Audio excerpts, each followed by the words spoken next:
Hello friend, आपके अपने channel सारांश एजुकेशन पॉइंट में आपका बहुत बहुत स्वागत है। आज मैं आपके लिए सोशल साइंस से संबंधित कुछ क्वेश्चन लेकर आया हूं जो कि सीटेट एग्जामिनेशन में काफ़ी महत्वपूर्ण होंगे। तो सबसे पहला क्वेश्चन है कि हड़प्पा सभ्यता में प्रचलित फैंस के संबंध में क्या सत्य नहीं है। तो इस प्रश्न का सही उत्तर होगा उत्तर नंबर 3। इसका उपयोग हथियार बनाने में किया जाता था। अब इसके बारे में जान लेते हैं। तो फेंस जो होता था वो बालू, मिट्टी या स्फटिक के चूर्ण को गोंद मिलाकर कृत्रिम रूप से तैयार किया जाता था। इससे बर्तन, मनके, चूड़ियाँ, गहने, खिलौने आदि का निर्माण हड़प्पा काल में किया जाता था। अब बढ़ते हैं अगले प्रश्न की ओर। तो अगला प्रश्न है कि महात्मा बुद्ध से संबंधित लगभग सभी स्थलों पर स्तूप, विहार, चैत्य तथा अन्य स्मारक बनाए गए थे। निम्नलिखित में से किस स्थल का महात्मा बुद्ध के जीवन से कोई संबंध नहीं था, परंतु वहाँ एक स्तूप निर्मित है। तो इस प्रश्न का सही उत्तर होगा उत्तर नंबर 4, सांची। अब इसके बारे में जानते हैं। तो बौद्ध धर्म के संस्थापक गौतम बुद्ध थे। गृह त्याग के पश्चात बोध गया में पीपल वृक्ष के नीचे ज्ञान प्राप्त हुआ था। सारनाथ में बुद्ध ने अपनी प्रथम उपदेश दिया और इनकी मृत्यु जो है कुशीनगर में हुई थी।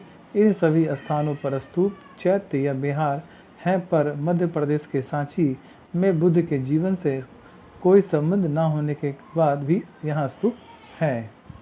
अब बढ़ते हैं अगले प्रश्न की ओर। तो अगला प्रश्न है कि अशोक के ज़्यादातर अभिलेख डैश और देवनागरी लिपि में हैं। तो इस प्रश्न का सही उत्तर होगा उत्तर नंबर 2, प्राकृत भाषा। इसके बारे में जान लेते हैं। तो मौर्य साम्राज्य के राजा अशोक महान के ज़्यादातर अभिलेख प्राकृत भाषा में हैं, परंतु लिपि के रूप में ब्राह्मी, खरोष्टी, ग्रीक, अरमाइक भी उपयोग की गई है। अब बढ़ते हैं अगले प्रश्न की ओर। तो अगला प्रश्न है कि प्राचीन भारत में मथुरा किस रूप में सर्वाधिक प्रसिद्ध था। तो इस प्रश्न का सही उत्तर होगा उत्तर नंबर 3, धार्मिक केंद्र के रूप में। अब इसके बारे में जान लेते हैं। तो उत्तर प्रदेश में मथुरा को प्राचीन काल से ही भगवान श्री कृष्ण के जन्मभूमि के रूप में जाना जाता रहा है, अर्थात इनकी पहचान एक धार्मिक केंद्र के रूप में रही है। अब बढ़ते हैं अगले प्रश्न की ओर। तो अगला प्रश्न है कि जिनका शरीर युद्ध मैदान में कुठारों, कुल्हाड़ियों, तीरों, भालों, वृक्षों, तलवारों, लोहे की गदाओं, नुकीले तीरों तथा अन्य सैकड़ों हथियारों से लगे घावों के दाग से भरे होने के कारण अत्यंत सुंदर दिखता है, यह वर्णन किस राजा के संबंध में है। तो इस प्रश्न का सही उत्तर होगा उत्तर नंबर 2, समुद्रगुप्त। अब इसके बारे में जानते हैं। तो हरिसेन समुद्रगुप्त के बारे में लिखते हैं, ऐसा कोई गुण नहीं जो समुद्रगुप्त में विद्यमान ना हो। परशु, बाण, शंकु, शक्ति आदि शस्त्रों के सैकड़ों घाव से उसका शरीर सुशोभित था। अब बढ़ते हैं अगले प्रश्न की ओर। तो अगला प्रश्न है कि 505 ईसा पूर्व में लिखी अपनी पुस्तक में किस ज्योतिष शास्त्र ने खगोल की 5 प्रकृतियाँ पितामह, रूपक, पोलिस, वरिष्ठ और सूर्य का विवरण दिया है। तो इस प्रश्न का सही उत्तर होगा उत्तर नंबर 3, बारहमिहिर। अब इसके बारे में जान लेते हैं। तो मध्य प्रदेश के अवंती उज्जैन में जन्मे बारहमिहिर गणितज्ञ, खगोल शास्त्री के रूप में जाने जाते हैं। उन्होंने अपनी पुस्तक पंच सिद्धांतिका में पितामह, रोमक, पोलिस, वरिष्ठ और सूर्य का विवरण दिया है। अब बढ़ते हैं अगले प्रश्न की ओर। तो अगला प्रश्न है कि मंगोल एक आक्रांता जाति थी। उन्होंने भारत पर कई आक्रमण किए। वह शासक कौन था जिसके समय में एक मंगोल भी आक्रमण नहीं हुआ। तो इस प्रश्न का सही उत्तर होगा उत्तर नंबर 4, फिरोज शाह तुगलक। अब इसके बारे में जान लेते हैं। तो मंगोल एक आक्रांता जाति की थी जो मुख्यतः मध्य एशिया में पाई जाती थी। इन्होंने भारत में कई आक्रमण किए, परंतु तुगलक वंश के शासक फिरोज शाह तुगलक के शासनकाल यानी कि 1351 से लेकर 1388 तक कोई मंगोल आक्रमण भारत में नहीं हुआ। अब बढ़ते हैं अगले प्रश्न की ओर। तो अगला प्रश्न है कि मेवाड़ के शासक राणा कुंभा ने किसे पराजित करने के उपरांत विजय स्तंभ बनवाया था। तो इस प्रश्न का सही उत्तर होगा उत्तर नंबर 1, महमूद खिलजी। अब इसके बारे में जानते हैं। तो मेवाड़ के राजा राणा कुंभा ने 1448 में विजय स्तंभ का निर्माण करवाया। यह स्तंभ उन्होंने मालवा और गुजरात की मिश्रित सेना, जिसका नेतृत्व महमूद खिलजी कर रहा था, उसे हराकर किया था। अब बढ़ते हैं अगले प्रश्न की ओर। तो अगला प्रश्न है, बहते जल और फव्वारे के साथ सुशोभित बाग, जिन्हें चार बाग कहा जाता है, का चलन भारत में किसने करवाया था, किसने किया? तो इस प्रश्न का सही उत्तर होगा उत्तर नंबर 2, बाबर ने। अब इसके बारे में जान लेते हैं। तो मुगल वंश का संस्थापक बाबर ने अपनी आत्मकथा बाबरनामा में चार बाग की योजना एवं उसे बनाने की रुचि के बारे में वर्णन किया है, परंतु बनाने की परंपरा अकबर के समय से ही शुरू हुई है। अब बढ़ते हैं अगले प्रश्न की ओर। तो अगला प्रश्न है कि वैष्णव संत गोसाई जगत रूप द्वारा मुगल बादशाह का आमंत्रण अस्वीकार किया गया, फलस्वरूप बादशाह स्वयं उनसे मिलने गया। वह बादशाह कौन था? तो इस प्रश्न का सही उत्तर होगा उत्तर नंबर 1, जहांगीर। अब इसके बारे में जान लेते हैं। तो मुगल बादशाह जहांगीर ने प्रसिद्ध वैष्णव संत गोसाई जगत गुरु को मिलने का आमंत्रण भेजा था, परंतु संत गोसाई ने इसे अस्वीकार कर दिया था।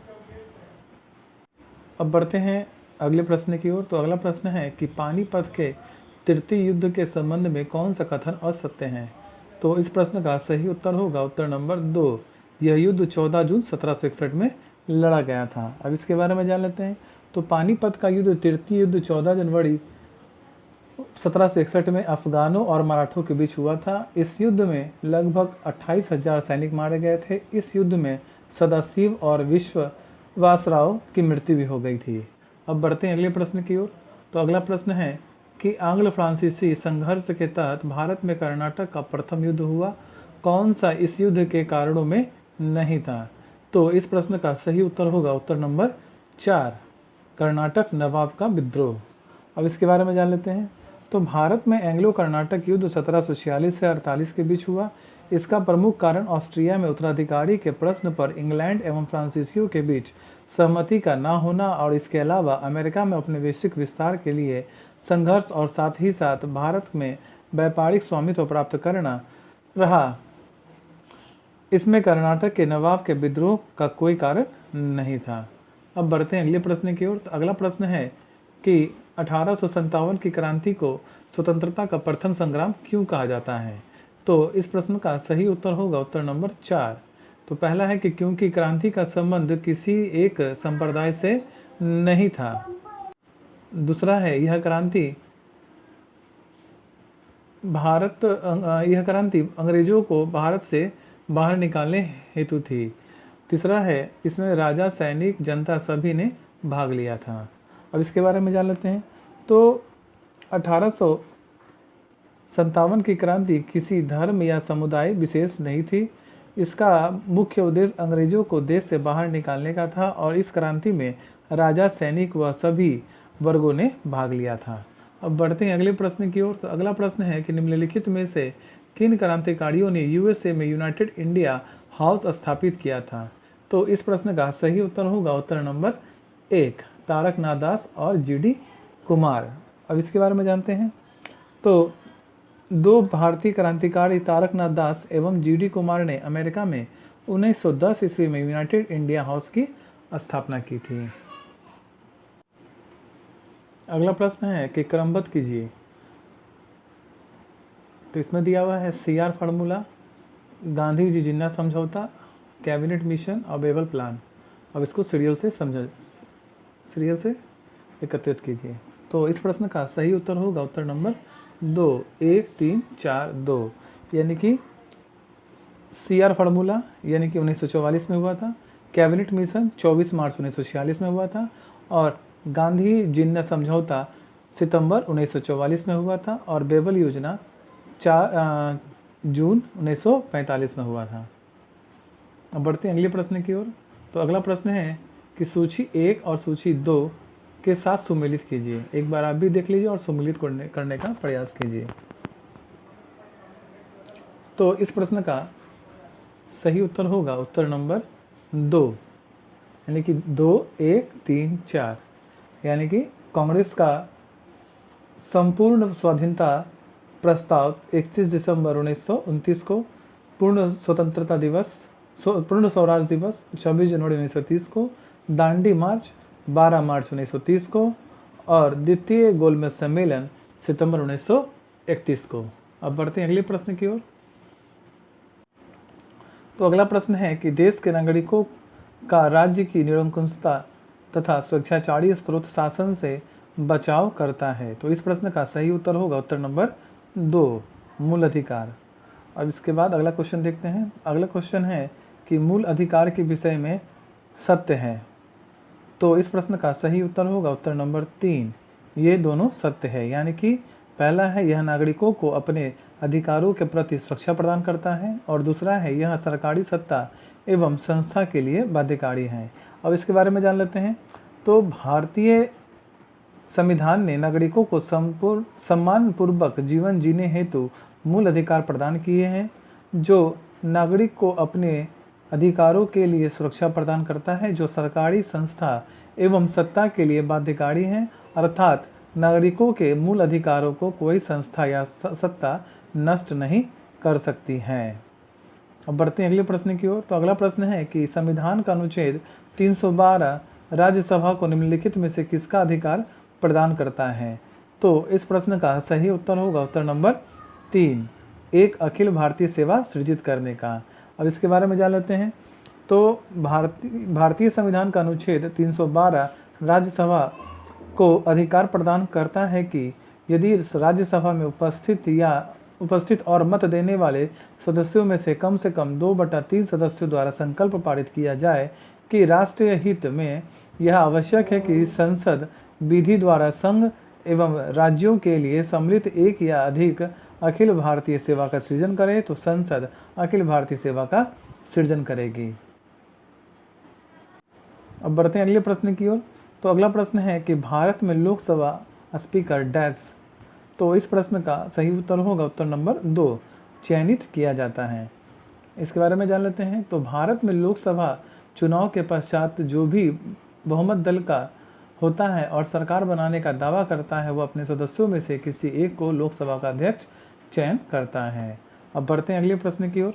तो अगला प्रश्न है कि कार्यकाल पूर्ण होने से पहले भारत के राष्ट्रपति को उनके पद से कौन हटा सकता है। तो इस प्रश्न का सही उत्तर होगा उत्तर नंबर 4, संसद द्वारा महाभियोग लगाकर। अब इसके बारे में जानते हैं। तो भारत का संविधान यदि भारत के राष्ट्रपति को संविधान का अतिक्रमण करते हुए पाता है, तो संसद द्वारा महाभियोग लगाकर राष्ट्रपति को उनके पद से हटाने का प्रावधान करता है। इसमें संसद के दोनों सदनों की सहमति आवश्यक है। अब बढ़ते हैं अगले प्रश्न की ओर। तो निम्नलिखित सूचियों को सुमेलित कीजिए। तो एक बार देखिए और खुद से करने का प्रयास कीजिए। तो इस प्रश्न का सही उत्तर होगा उत्तर नंबर 2, 2, 1, 4, 3, यानी कि जमशेदपुर लोहा इस्पात उद्योग, अहमदाबाद वस्त्र उद्योग, बंगलोर सूचना एवं प्रौद्योगिकी उद्योग और भदोही कालीन उद्योग। अब बढ़ते हैं अगले प्रश्न की ओर। तो अगला प्रश्न है कि सूर्य के चारों ओर चक्कर लगाते ग्रह का वेग। तो इस प्रश्न का सही उत्तर होगा उत्तर नंबर 2, अधिकतम होता है जब सूर्य के समीप होता है। अब इसके बारे में जानते हैं। तो सूर्य के चारों ओर चक्कर लगाने वाला ग्रह पिंड उपग्रह के समूह को सौरमंडल कहते हैं और सभी ग्रह सूर्य का चक्कर लगाते हैं। जो ग्रह सूर्य के जितना नज़दीक होता है उसका वेग उतना ही तेज होता है। सूर्य के सबसे नज़दीक बुध ग्रह है जो 88 दिन में ही सूर्य के परिक्रमा करता है। वही पृथ्वी 365 दिन में। इससे यह सिद्ध होता है कि ग्रह का वेग अधिकतम होता है यह जब वह सूर्य के समीप होता है। अब बढ़ते हैं अगले प्रश्न की ओर। तो अगला प्रश्न है, यदि दिसपुर 90 डिग्री 50 देशांतर पर पूर्व दिशा में स्थित है, तो दिसपुर का स्थानीय समय क्या होगा यदि भारतीय मानक समय 8 प्रातः है। तो इस प्रश्न का सही उत्तर होगा उत्तर नंबर 2, 7 प्रातः। अब इसके बारे में जान लेते हैं। तो उत्तरी एवं दक्षिणी ध्रुव को मिलाने वाली रेखा देशांतर रेखा होती है, जो 0 डिग्री उत्तर दक्षिण रेखा को सर्वसम्मति से प्रधान मध्याह्न रेखा माना जाता है, जो इंग्लैंड से गुजरती है और इस रेखा से 180 डिग्री पूर्व एवं पश्चिम देशांतर की गणना करते हैं। पृथ्वी अपने अक्ष पर 360 डिग्री 24 घंटे में घूमती है, अर्थात 1 डिग्री घूमती है तब 4 मिनट का समय लगता है। यदि दिसपुर 90 डिग्री 50 मिनट पर है तब गणना के अनुसार यह समय जो है वह प्रातः 7 बजेंगे। अब बढ़ते हैं अगले प्रश्न की ओर। तो अगला प्रश्न है कि महासागरीय जलधाराओं के विषय में क्या सत्य है। तो इस प्रश्न का सही उत्तर होगा उत्तर नंबर 3, जल को साफ रखती है। अब बढ़ते हैं अगले प्रश्न की ओर। तो अगला प्रश्न है कि निम्नलिखित नदियों का उत्तर से दक्षिण की ओर सही विन्यास कौन सा है। तो इस प्रश्न का सही उत्तर होगा उत्तर नंबर 2, गोदावरी, पेन्नार, कावेरी और पेरियार। इसके बारे में जान लेते हैं। तो उत्तर से दक्षिण क्रम में निम्न प्रकार के हैं, जैसे गोदावरी तेलंगाना का ऊपरी भाग, पेन्नार आंध्र प्रदेश, कावेरी तमिलनाडु की ऊपरी भाग, पेरियार तमिलनाडु का दक्षिणी भाग।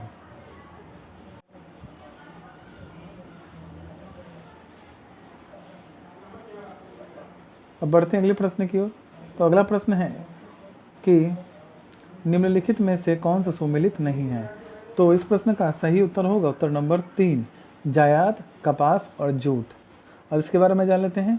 तो जायद फसलों में अधिकांशतः सब्जियां आती हैं, कपास एक खड़ी फसल है। अब बढ़ते हैं अगले प्रश्न की ओर। तो अगला प्रश्न है कोडाइन कनाल किस पर्वत श्रृंखला पर स्थित है।